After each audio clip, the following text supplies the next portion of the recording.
Hi, I'm Anthony Horan and I'm the Director of the Catholic Parliamentary Office of the Bishops' Conference of Scotland.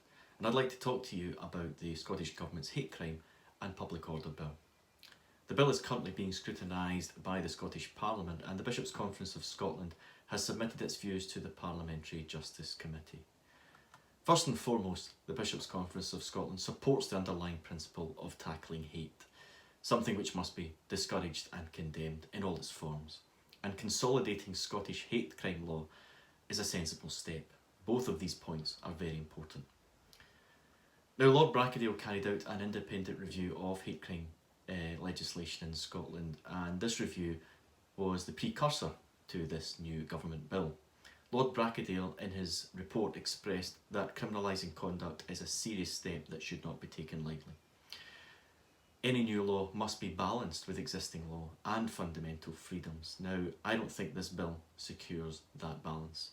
I think it's overrun and threatens free speech and free expression, and it's also vague. Moreover, under the proposed new stirring up of hatred offence, the need for intent is not required in some parts, making way for another term, likelihood. But what does it mean to be likely to stir up hatred? This is not clear. It could also be applied very subjectively and result in a deluge of complaints and allegations for the police to deal with. And then there's the offence of possession or communication of inflammatory material, which is threatening or abusive, or in some cases insulting. The terms abusive and insulting are open to wide interpretation. Some might argue that parts of the Bible or other religious texts are offensive, maybe even abusive or insulting or even inflammatory. And with a very subjective test and without appropriate safeguards, ordinary people in Scotland could be criminalised for innocently possessing or sharing beliefs they and millions of others worldwide hold dear. One example is the belief that sex or gender is not fluid and changeable, that sex is binary. It would be absurd to be criminalised for stating biological fact. And it's not only religious texts that are under the microscope with this new bill. Newspaper articles, books, TV documentaries, comedy shows, social media posts, text messages, WhatsApp messages. A simple innocent joke designed to elicit a laugh should not be criminalised. Remember, the courts have noted that freedom of expression protects facts and opinion. It protects expression which shocks, offends.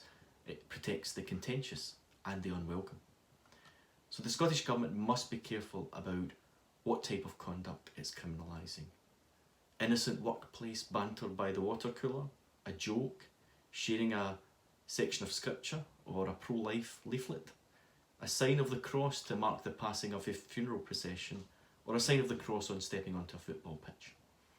The law, whilst tackling head-on the blight of hatred, must be proportionate and fair and allow for respectful and even robust debate. And it should encourage tolerance. Freedom of expression, free speech, freedom of thought, conscience and religion, and the freedom to disagree must be protected.